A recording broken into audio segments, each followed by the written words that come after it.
Hello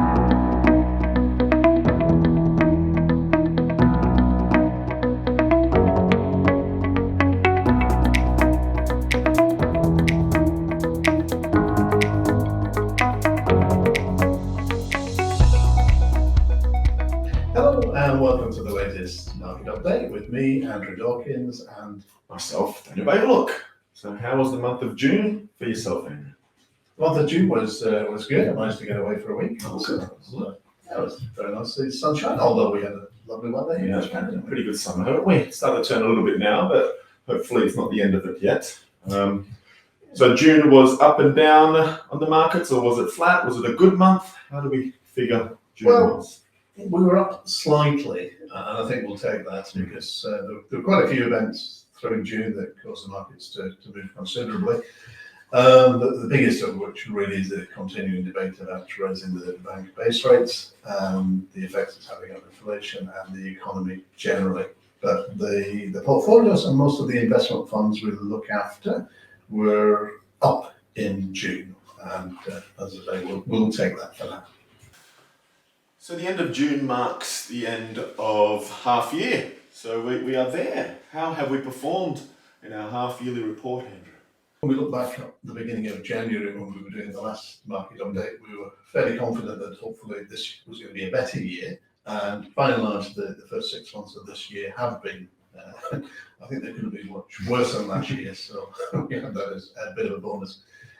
The clever people who turn out just to be as daft as you or I were saying that interest rates would start to come down probably by this time in the year, when in fact interest rates look like they're going to continue to be pushed ever higher and probably show no signs of being reduced until into next year.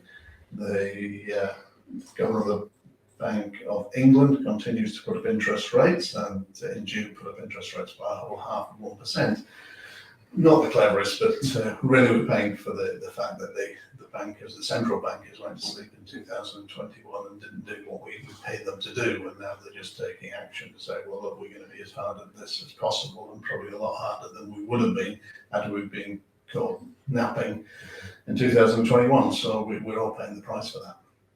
Bit of a discussion there about the UK, but how has the US fared?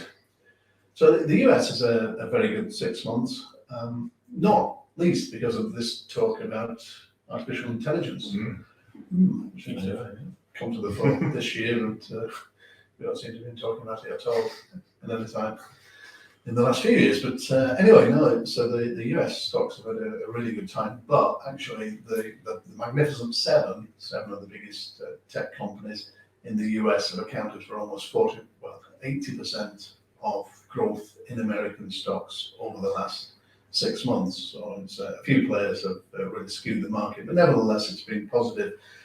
Most of the American funds are up, on average about 10% from the beginning of the year. And America's always one of those areas down where every seminar we go to, they're saying, well, the run on America could be coming to an end. Perhaps we've had the peak, the valuations are at all-time highs, and perhaps we'll look elsewhere in the world for growth.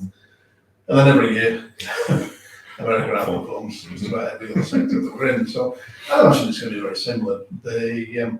Probably on the negative side of things, the American consumer, although the confidence index is quite high, they've now spent all the money that they've saved over the lockdown period. So they're now starting to see actually loans starting to increase and credit is starting to increase. So it's perhaps showing that the economy will perhaps slow down somewhat this year, but because of the fact that it's such a world market that the Americans have elsewhere in the world will help with their growth. So for example, we had just in the month of June, Apple became the first company in the world ever to hit $1 trillion valuation mark, and most of the sales from Apple are worldwide. Speaking about America, the inflation and employment rates there, how are they been? Well, on the inflation front, that's moving downwards, although they call it sticky. So it's perhaps not moving down as quick as they would like. A lot of the reason for this is simply because of the fact that there's too much demand caused by lockdowns, which is the same throughout most of the world. Also the fact that now putting up interest rates actually increases inflation anyway, because employees want more money from their boss if they're employed, and therefore the boss has got to pay the money because the labour market is very tight. There are a lot of jobs available in the US, just like the UK, that are struggling to be filled. So prices are going up to compete with the wages and keeping people sort of key employees in jobs. So actually the American economy has done very, very well and hasn't deteriorated as quickly as people thought. The other thing is the strength of the dollar. Although the pound has bounced back quite nicely since the beginning of the year, the American dollar is still the world's number one currency, and shows probably signs that it will remain quite strong for the rest of this year. Discuss the US, closer to home. Europe, how did they perform over the last 6 months? Yeah, so Europe and Central Europe and the EU, excluding the UK, did actually very well. It was one of our best performing sectors over the last 6 months, and the investment funds that we looked at with the European theme are up around about 15% since the beginning of the year. If we look back to January, I think we're all worried that the war in Ukraine was going to perhaps potentially spread, but also that we're going to be power outages, shortages for most of the countries in Europe. But thanks to a mild winter and contingency supplies elsewhere, Europe managed to get through the winter months and the spring months without needing to beg, steal or borrow fuel and have power outages. So that sort of helped considerably. Europe's biggest economy, Germany, that's technically in recession with 2 quarters of negative growth in a row, and that's largely caused by the downturn in world demand because they make a lot of goods to be exported, heavy manufacturing companies there, which have been badly hit. But elsewhere, actually, Europe's doing quite well. The employment rate is falling in most of the countries. Inflation is going down nicely, largely due to the fact that the Europeans have a much better sort of energy payment system than we do here in the UK. So it's been a good position for Europe, and they're probably likely to do reasonably well going forward. The same challenges as in America and here in the UK, that rising interest rates again by the central bankers is doing no help at all to some of the long-term outlooks. But hopefully we're going to get to a point soon when the rates will start leveling off and then start falling, which is what we're all wanting. Travelling a little further afield, the Far East, how did they perform over the last 6 months? Yeah, so when we were sat here cogitating in January about the state of the world, we were very confident that China unlocking, which it did in February of this year, away from the effects of COVID-19, would be a great boost to the world economy. That really hasn't happened because the Chinese consumer, for a few reasons we spoke about in the last update, isn't spending the cash as much as here in the West. So China's been a bit of a letdown. Its manufacturing has fallen, so it's producing less. Consumer confidence has not sort of started to show the improvement that we would like, and they still have some major challenges with their debt, especially property related.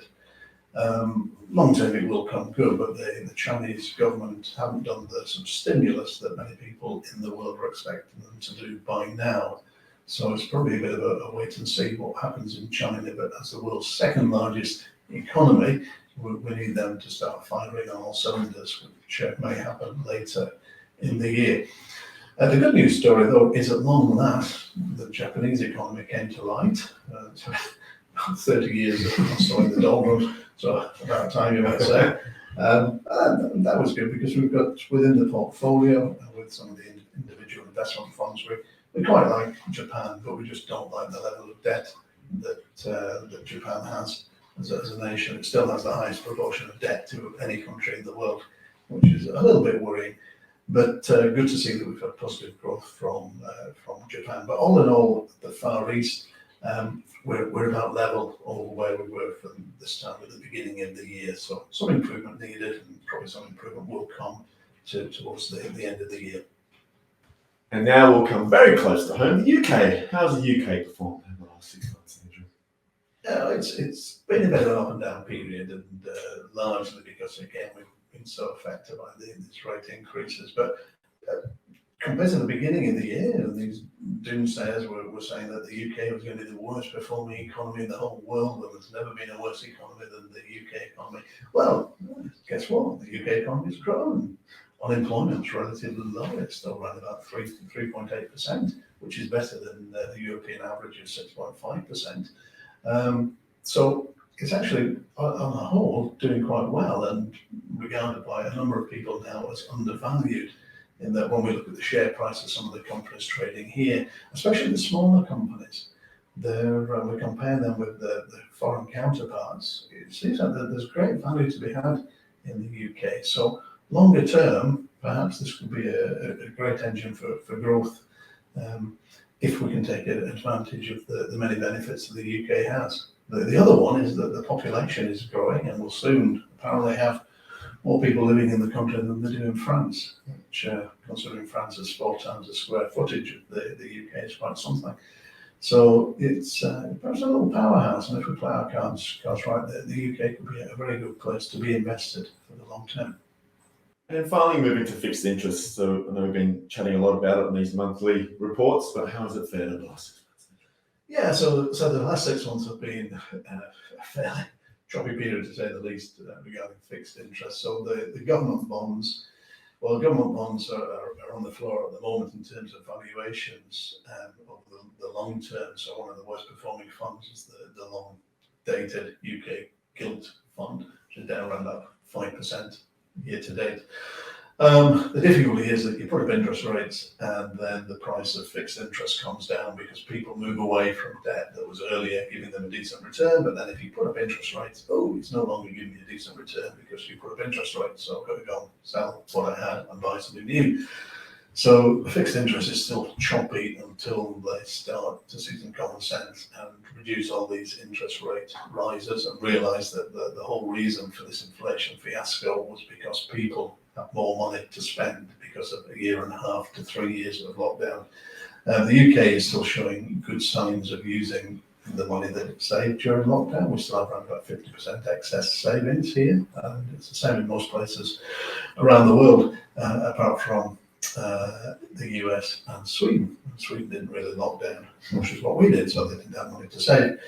So unfortunately, fixed interest is still a beaten up asset class. It will eventually come good for a small part of people's holdings, but I think we saw some exceptional returns, probably all due to the quantitative easing between 2009 and then when we got to the pandemic. So returns that really we shouldn't have had for fixed interest. So yeah, a massive amount of correction. We still advise keep your portfolio under review, consider the amount of fixed interest exposure you have. There is a time and a place for it.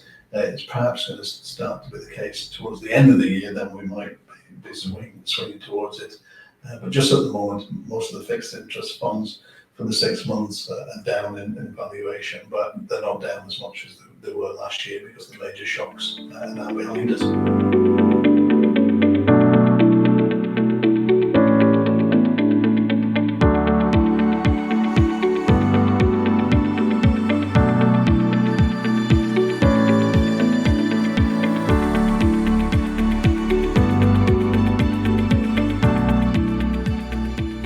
As we do every month, we'll look at the ARD consultancy portfolios and the performance. And this time we're going to be looking at the 1 month, 6 month, 1 year, 5 year, and 10 year performance. And we'll start, as we always do, with the defensive portfolio. Over the last month, up 0.19%. The last 6 months were up 1.07%. Over the year, positive 0.1%. 5 years up 4.24%. And over 10 years, we're up 51%. And the cautious portfolio? This month we're up 0.03%. Over the 6 month period, 1.45% positive. Over the 1 year, positive 2.28. 5 years up 10.86. And 10 years up 84%. Balanced portfolio? This month we're up 0.21%. Over 6 months, positive 1.71.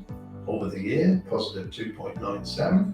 Over 5 years, up 17.14, and over 10 years, up 116%. The capital growth portfolio? This month, positive 0.16%. Over the 6 months, positive 2.13. Over the 1 year period, positive 4.89. Over 5 years, up 24.64. And over 10 years, up 140%. And the aggressive portfolio? this month, positive 0.11%. 6 months were up 2.78%. Over the last year, up 7.23%. 5 years up 38.4%, and 10 years up 166%.